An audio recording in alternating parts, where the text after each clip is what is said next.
उम्मीद करते हैं आप सब बिल्कुल सही होंगे। आपकी तैयारी भी बहुत अच्छी चल रही होगी। आज आपके लिए बहुत ही महत्वपूर्ण क्लास होने वाली है। आज आपकी जो एक क्लास होने वाली है, अभी तक आपके पेपर में जितने भी जानवर से संबंधित क्वेश्चन पूछे गए हैं वो सारे क्वेश्चन इस वीडियो में हम कवर करेंगे। इससे बाहर आपके पेपर में आपको एक भी क्वेश्चन देखने को नहीं मिलेगा, वो भी जानवर से संबंधित।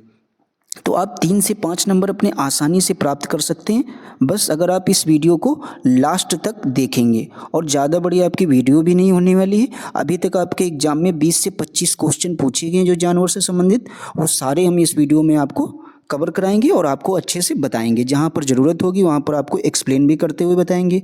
और आप लोगों को एक ज़रूरी सूचना ये दे देते हैं कि जिन लोगों ने अभी तक हमारी मैराथन ना देखी हो सीडीपी की, हमने आप लोगों को सुबह क्लास हमने प्रोवाइड करा दी है, तो प्लीज़ उसको एग्ज़ाम से पहले सभी लोग ज़रूर देख लेना।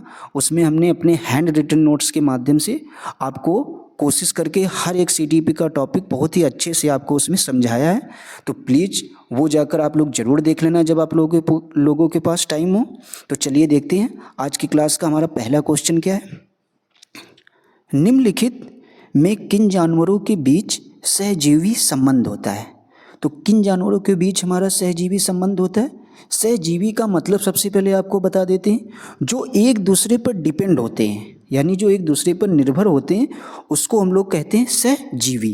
तो आप देखेंगे पहला ऑप्शन है भैंस व बगुला, फिर दूसरा ऑप्शन है गाय व भैंस, गाय व बैल, या ये सभी। तो आपको पता होना चाहिए भैंस व बगुला जो है वो एक दूसरे पर क्या होते हैं, सहजीवी निर्भर होते हैं। भैंस व बगुला एक दूसरे पर निर्भर इसलिए होते हैं क्योंकि बगुला जो है वो भैंस पर बैठकर कीट खाता है और भैंस को इससे जो है आराम मिलती है। देखा जाए दोनों एक दूसरे पर क्या हैं, निर्भर हैं। तो यही जो है भैंस और बगुला के बीच हमारा सहजीवी संबंध होता है। ये बात आपकी बिल्कुल सही हो जाएगी। तो आपका पहले क्वेश्चन का ऑप्शन नंबर बिल्कुल फर्स्ट वाला राइट हो जाएगा। आगे देखते हैं क्वेश्चन नंबर सेकंड आपका क्या कहता है। ये भी आपके एग्जाम में कई बार क्वेश्चन पूछा गया है, तो इसको थोड़ा ध्यान से समझते हैं। बाज, गिद्ध और चील जैसे पक्षी अपने शिकार को दूर से ही देख लेते हैं। तो जो हमारे बाज, गिद्ध और चील जैसे पक्षी हैं, ये अपने जो शिकार हैं ये बहुत दूर से ही देख लेते हैं। क्योंकि किस कारण देख पाते हैं, वे आसमान में ऊपर उड़ते हैं? जी बिल्कुल नहीं। वे बहुत तेज उड़ते हैं? ऐसा भी नहीं है। उनकी दृष्टि मनुष्य से 4 गुना तेज होती है। ये बात बिल्कुल सही है। हमारे किसके विषय में, बाज, गिद्ध और चील के विषय में ये बात बिल्कुल सही है कि उनकी जो दृष्टि होती है वो हमारे लोगों की तुलना में 4 गुना क्या होती है, अधिक होती है।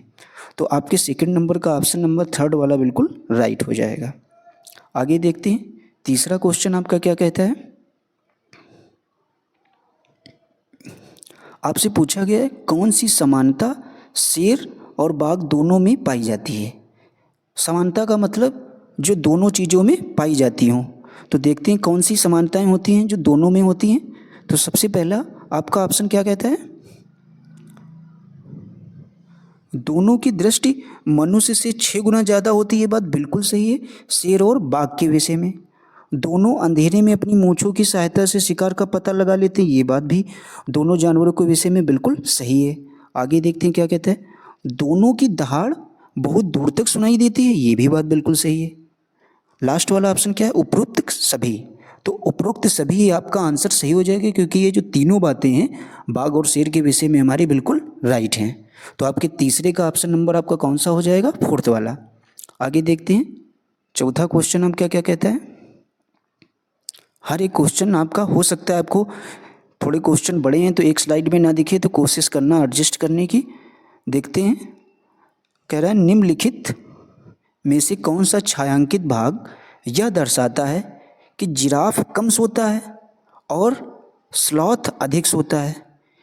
इसमें छायांकित भाग जिराफ के सोने तथा खाली भाग जो है, यानी कहने का मतलब ये है जो छायांकित भाग का मतलब जो हमारा भरा हुआ भाग होगा, यानी जो छायांकित भाग होगा। और बोल रहा है जो खाली भाग है वो हमारा किसको दर्शाता है, यानी जो ऐसे हमारे बॉक्स बने होंगे जिनमें कुछ नहीं होगा वो किसको दर्शाएगा, हमारा स्लॉथ को। तो कौन सी जो है सोने की अवधि के बारे में हमारे 4 बॉक्स हैं उनमें से कौन सा सही है। तो देखते हैं, आप देखेंगे अभी आपको बताया गया है जो हमारा छायांकित भाग होता है ये किसको दर्शाता है, जिराफ को। तो ये आपको पता है कि जिराफ कम सोता है और स्लॉथ अधिक सोता है, तो तीनों बॉक्स खाली हैं, तो यानी यही वाला आपका ऑप्शन सही हो जाएगा, क्योंकि स्लॉथ अधिक सोता है इसीलिए उसके लिए 3 बॉक्स हैं, और जो हमारा जिराफ है वो कम सोता है तो इसीलिए उसके लिए 1 बॉक्स बना हुआ है। तो आपका ऑप्शन नंबर चौथे का कौन सा सही हो जाएगा? फर्स्ट वाला बिल्कुल सही हो जाएगा। आगे देखते हैं 5 नंबर क्वेश्चन क्या कहता है। सांपों के संदर्भ में सही कथन चुनिए। देखेंगे क्वेश्चन ये जो है आपका 2012 में पूछा गया है। तो सांप के संदर्भ में जितनी भी बातें होती हैं वो देखते हैं कौन कौन सी बातें हैं। हमारे देश में केवल 4 प्रकार के जहरीले सांप पाए जाते हैं। ये बात बिल्कुल आपके सांप के संदर्भ में बिल्कुल सही है। आगे देखते हैं। नाग, कोबरा, नाग को ही कोबरा बोलते हैं, जहरीले सांपों का एक प्रकार है। जी बिल्कुल, ये भी बात सही है सांपों के विषय में। आगे देखते हैं। जहरीले सांप के 4 खोखले दांत होते? जी बिल्कुल नहीं, 4 खोखले दांत नहीं होते जहरीले सांप के, 2 खोखले दांत होते हैं। ये बात बिल्कुल आपकी सही हो जाएगी सांप के विषय में। तो ये बात आपकी गलत हो जाएगी, क्योंकि यहाँ पर बोला गया है 4 खोखले दांत होते हैं, ऐसा बिल्कुल नहीं, उसके 2 खोखले दांत होते हैं। तो ये आपका ऑप्शन नंबर देखा जाए सी गलत हो जाएगा। आगे देखते हैं लास्ट वाला क्या कहता है। सांप के काटने की दवाई सांप के जहर से बनाई जाती है? जी बिल्कुल, ये बात सही है सांप के विषय में। तो देखेंगे आपके ऑप्शन नंबर कौन सा खाली गलत हुआ है? सी वाला। तो ए बी डी, तो आपका ऑप्शन नंबर कौन सा सही हो जाएगा? थर्ड वाला। इसी में आपका दे रखा ए बी डी, आपका जो है सी वाला ऑप्शन गलत है इसमें। तो आपके 5वें का ऑप्शन नंबर कौन सा सही हो जाएगा? थर्ड वाला। आगे देखते हैं क्वेश्चन नंबर 6 हमारा क्या कहता है। बिहार के गांवों में बहुत से किसान अतिरिक्त धन कमाने के लिए मधुमक्खी पालन करके शहद एकत्रित करने का कार्य करते हैं। मधुमक्खी पालन करने का सबसे अच्छा समय क्या है? तो मधुमक्खी पालन करने का सबसे अच्छा समय जुलाई से सितंबर? जी बिल्कुल नहीं, अक्टूबर से दिसंबर जो है मधुमक्खी पालन करने का सबसे राइट समय है हमारा। ये ज़रूर आप तैयार कर लेना, मोस्ट इंपॉर्टेंट क्वेश्चन है, हम बार बार बोल रहे हैं। ये सारे क्वेश्चन आपके परीक्षा के दृष्टिकोण से बहुत ही इंपॉर्टेंट हैं। अगर आपसे जानवर से संबंधित कोई भी क्वेश्चन पूछा जाएगा पेपर में, इससे बाहर आपको नहीं मिलेगा। तो आपका मधुमक्खी पालने का सही समय क्या हो जाएगा? अक्टूबर से दिसंबर बिल्कुल सही हो जाएगा। तो छठे का आपका ऑप्शन नंबर 2 बिल्कुल राइट है, ना कि जनवरी से मार्च, ना तो अप्रैल से जून, ये बातें सारी गलत हैं। आगे देखते हैं क्वेश्चन नंबर 7 आपका क्या कहता है। पक्षी अपनी गर्दन बहुत अधिक हिलाते हैं, इसका कारण क्या है? कि जो पक्षी है अपनी गर्दन अधिक क्यों हिलाते हैं? उनके कान पंखों से ढके होते हैं? ऐसा बिल्कुल नहीं है। वह उड़ सकते हैं? ऐसा भी नहीं है। उनकी आँखों की पुतली घूम नहीं सकती? ये बात बिल्कुल सही है। जो उनकी आँखें होती हैं उनकी पुतली घूम नहीं सकती, इसीलिए वो अपनी गर्दन ज़्यादा हिलाते हैं। तो आपका 7 का ऑप्शन नंबर कौन सा सही हो जाएगा? थर्ड वाला बिल्कुल राइट हो जाएगा, ना कि उनकी आँखें छोटी होती हैं इस वजह से। तो आपके 7 का ऑप्शन नंबर कौन सा सही हो जाएगा? थर्ड वाला। आगे देखते हैं। फिर से मधुमक्खी पालन से संबंधित क्वेश्चन आया। हमने बोला मधुमक्खी से रिलेटेड आपके एग्जाम में क्वेश्चन आएगा ही आएगा, तो इनको अच्छे से पढ़े। इन्हीं 2 में से आपको एक क्वेश्चन वहाँ देखने को मिलेगा। आगे देखते हैं क्या कहता है। मधुमक्खी पालन के विषय में सही कथन चुनिए। तो पहला आपका क्या कहता है, मधुमक्खी पालन शुरू करने का सबसे अच्छा समय जनवरी से मार्च है? जी बिल्कुल नहीं, अभी आपको हमने बताया था अक्टूबर से दिसंबर होता है सबसे अच्छा समय। तो आपका ये ऑप्शन बिल्कुल गलत हो जाएगा। आपसे पूछा गया सही कथन चुनिए। देखते हैं आगे के ऑप्शन आप क्या कहते हैं। लीची के फूल मधुमक्खियों को लुभाते हैं? ये बात बिल्कुल सही है आपकी मधुमक्खी के विषय में। आगे देखते हैं सी, मधुमक्खी पालने और उनके द्वारा उत्पादित शहद का भंडारण करने के लिए बक्सों की आवश्यकता होती है? जी बिल्कुल, आपने देखा होगा जहाँ पर मधुमक्खी पालन होता है वहाँ पर बक्सों में ही होता है। तो आपका ये भी बात बिल्कुल सही हो जाएगी। आगे देखते हैं ऑप्शन नंबर डी क्या कहता है। मधुमक्खियों के लिए मीठा घोल बनाने के लिए चीनी खरीदी जाती है? ये भी बात बिल्कुल सही है। तो आपका ऑप्शन खाली फर्स्ट वाला गलत है, बाकी बी सी डी ये तीनों आपके ऑप्शन सही हैं।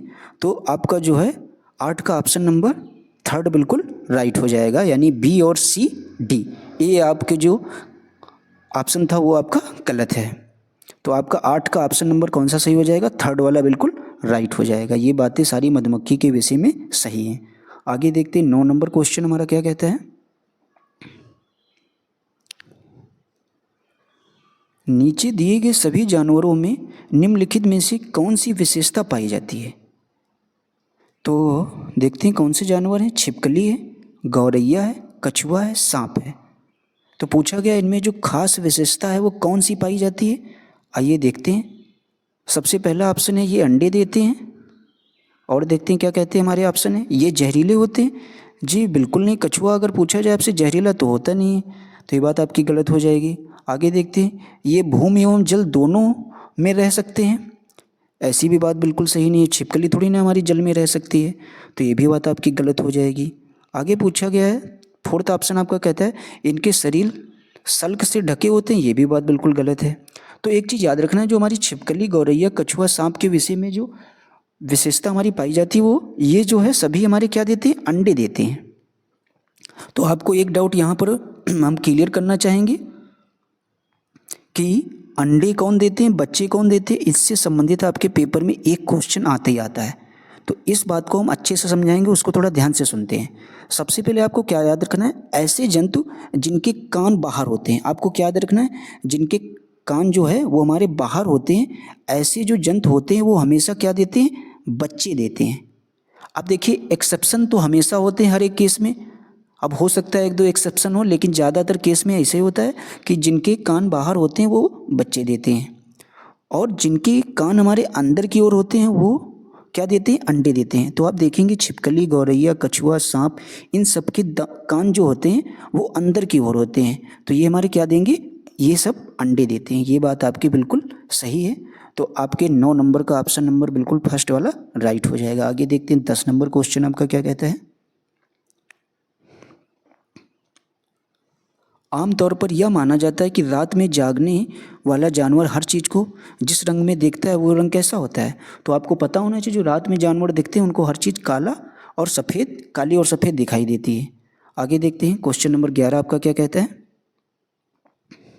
नीचे दिए गए पक्षियों में कौन सी प्रजाति झटके से अपनी गर्दन जो है वो आगे पीछे कौन करती है। उल्लू, कौवा, जी बिल्कुल नहीं, कौवा भी नहीं करता है, उल्लू भी नहीं कर सकता, बसंत गौरी नहीं, मैना जो है झटके से अपनी गर्दन को आगे पीछे करती है। ये बात मैना के विषय में बिल्कुल राइट है। आगे देखते हैं। आप देखते हैं आपके हाथी से संबंधित क्वेश्चन पूछा गया, इसको थोड़ा ध्यान से बताएंगे। निम्नलिखित कथनों पर विचार कीजिए। पहला ऑप्शन आपका क्या कहता है, हाथी बहुत कम आराम करता है। जी बिल्कुल ये बात सही है। या एक दिन में केवल 2 से 4 घंटे ही सोता है। ये भी बात बिल्कुल सही है। तो आपका ऑप्शन नंबर फर्स्ट बिल्कुल राइट है। आपको राइट वाले ऑप्शन इसमें चूज़ करना है। तो देखते हैं सेकंड नंबर ऑप्शन आप क्या कहता है। एक बड़ा हाथी एक दिन में 200 किलोग्राम से अधिक पत्तियां और झाड़ियाँ खा सकता है। जी बिल्कुल नहीं, 200 किलोग्राम नहीं, 100 किलोग्राम खा सकता है। ये बात आपकी बिल्कुल गलत हो जाएगी हाथी के विषय में। आगे देखते हैं। इन्हें पानी और कीचड़ में खेलना बहुत भाता है, इससे इनके शरीर को ठंडक मिलती है। ये बात बिल्कुल सही है हाथी के विषय में। लास्ट वाला आपका ऑप्शन देखते हैं। किसी हाथियों के झुंड में सबसे बुजुर्ग हथनी ही सभी फैसले लेती है। ये भी बात आपकी हाथी के विषय में बिल्कुल राइट है। तो आपका ऑप्शन नंबर इसमें कौन सा गलत हुआ है तो देख लेते हैं। ये आपका ऑप्शन नंबर बी वाला बिल्कुल गलत हो गया है। तो इस हिसाब से जो है आपके ऑप्शन नंबर ए, सी और डी किस में आपको देखने को मिल रहे होंगे, तो आपका ऑप्शन नंबर थर्ड वाला बिल्कुल राइट हो जाएगा। ठीक है, अब आगे देखते हैं। क्वेश्चन नंबर आपका क्या कहता है। तो ये आपका 12 का ऑप्शन नंबर थर्ड वाला जो है बिल्कुल राइट हो जाएगा। अब देखते हैं क्वेश्चन नंबर 13 आपका क्या कहता है।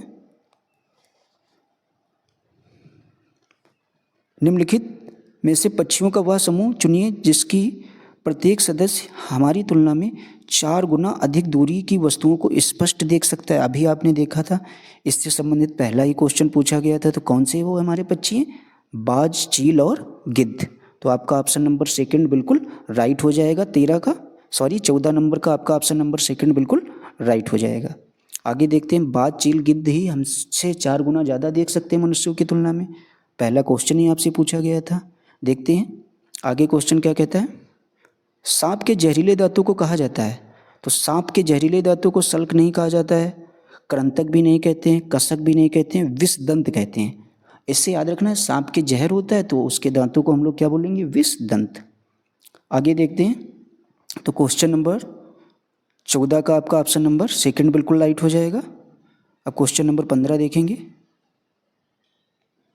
कौन सा जानवर, निम्नलिखित में से कौन से जानवर को आगे के दांत उसकी पूरी ज़िंदगी बढ़ते रहते हैं? सांप के नहीं बढ़ते हैं, ना तो बिल्ली के बढ़ते हैं, ना तो बाघ के। गिलहरी के जो दांत हैं आगे के वो हमेशा पूरी ज़िंदगी बढ़ते रहते हैं। आपके क्वेश्चन 2022 में पूछा गया है, तो इम्पॉर्टेंट है, इसको ज़रूर आप तैयार कर लेना। किस जानवर के दांत आगे बढ़ते रहते हैं पूरी ज़िंदगी तक? तो हमारे गिलहरी के। आगे देखते हैं क्वेश्चन नंबर 16 हमारा क्या कहता है। नीचे दिए गए विकल्पों में से मधुमक्खी की सर्वाधिक उपयुक्त विशेषताएं पहचानिए। जो मधुमक्खी की सबसे उपयुक्त विशेषताएं होती हैं वो कौन सी होती हैं? तो चलिए देखते हैं।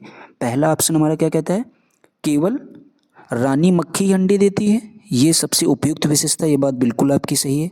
आगे देखते हैं, आपका BCD ऑप्शन देखते हैं क्या कहते हैं। नर मक्खी की कार्यकर्ता के रूप में कोई विशेष भूमिका नहीं है, जी बिल्कुल ये बात सही है, कोई विशेष भूमिका नहीं होती नर मक्खी की। सभी मादा मक्खी अंडे देती हैं, ये बात बिल्कुल गलत हो जाएगी, केवल रानी मक्खी ही अंडे देती है, तो आपका C ऑप्शन बिल्कुल गलत हो जाएगा। आप देखते हैं D क्या कहता है। कार्यकर्ता मक्खी भोजन को खोजती हैं और उसे छत्ते में लेकर आती हैं, जी बिल्कुल ये बात सही है। तो देखा जाए आपका C ऑप्शन गलत हो जाएगा। बाकी A B D, तो देखते हैं किस ऑप्शन में आपके A B D दे रखे हैं। तो आपके फर्स्ट ऑप्शन में A और B D, यही आपका ऑप्शन नंबर 16 का फर्स्ट वाला बिल्कुल राइट हो जाएगा। आगे देखते हैं 17 नंबर क्वेश्चन आपका क्या कहता है।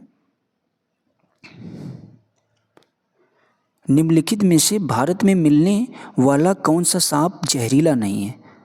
तो रसल वाइपर बहुत ही जहरीला सांप होता है, तो जहरीला नहीं आपसे पूछा गया। अफाई ये भी जहरीला होता है। आगे देखते हैं तीसरा ऑप्शन क्या कहता है। करेत ये भी आपका जहरीला होता है। भारतीय सैल अजगर पाइथन ये जहरीला सांप नहीं है, तो आपका 18 का ऑप्शन नंबर आपके 17 का ऑप्शन नंबर 4 बिल्कुल राइट हो जाएगा। तो आपसे पूछा गया था कौन सा जहरीला सांप नहीं है, तो आपको याद रखना है अजगर। अजगर आप लोग जानते भी होंगे ज़्यादा जहरीला नहीं होता है, ठीक है। तो आपका 17 का ऑप्शन नंबर 4 बिल्कुल राइट हो जाएगा। आगे देखते हैं 18 नंबर क्वेश्चन, जो कि आपकी क्लास का आज लास्ट क्वेश्चन होने वाला है। तो देखते हैं, मगरमच्छ के विषय में आपसे पूछा गया था 2022 की परीक्षा में। तो देखते हैं मगरमच्छ के विषय में। मगरमच्छ मुख्य रूप से शिकारियों द्वारा मारे जाते हैं। तो शिकारियों द्वारा अगर मगरमच्छ मारे जाते हैं तो किस वजह से मारे जाते हैं? कोई ना कोई वजह तो होगी, बिना लाभ के कोई किसी को नहीं मारता है। तो देखते हैं सींगों के लिए। आप लोग जानते होंगे कि शायद मगरमच्छ की सींगें तो होती ही नहीं है, तो उसको सींगों के लिए क्यों मारा जाएगा? उसकी खुशबू के लिए भी नहीं मारा जाता है, वो त्वचा के लिए या दांतों के लिए? तो आपका ऑप्शन नंबर जो है, अगर मगरमच्छ को शिकारी मारते हैं तो उसकी त्वचा के लिए मारते हैं, ठीक है। तो आपका 18 का ऑप्शन नंबर तीसरा बिल्कुल राइट हो जाएगा।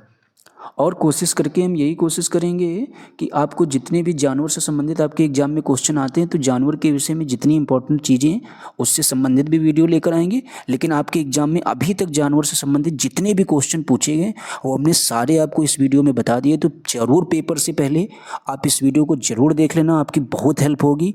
आप 3 से 5 नंबर आसानी से इस वीडियो से प्राप्त कर सकते हैं। तो प्लीज़ अगर आपको हमारी वीडियो पसंद आई हो तो प्लीज़ वीडियो को ज़्यादा से ज़्यादा लोगों में शेयर ज़रूर कर देना, और लाइक शेयर सब्सक्राइब भी कर देना। Thanks for watching. आपका जब तक एग्ज़ाम नहीं होगा कोशिश करके आपको अच्छा से अच्छा कंटेंट प्रोवाइड कराते रहेंगे, तो प्लीज़ चैनल को सब्सक्राइब ज़रूर कर लेना ताकि आपको हर वीडियो हमारी मिलती रहे। और मैराथन ज़रूर आप लोगों से रिक्वेस्ट है, ज़रूर उसको देख लेना, बहुत ही फ़ायदेमंद साबित होगी आपके एग्ज़ाम से पहले। Thanks for watching.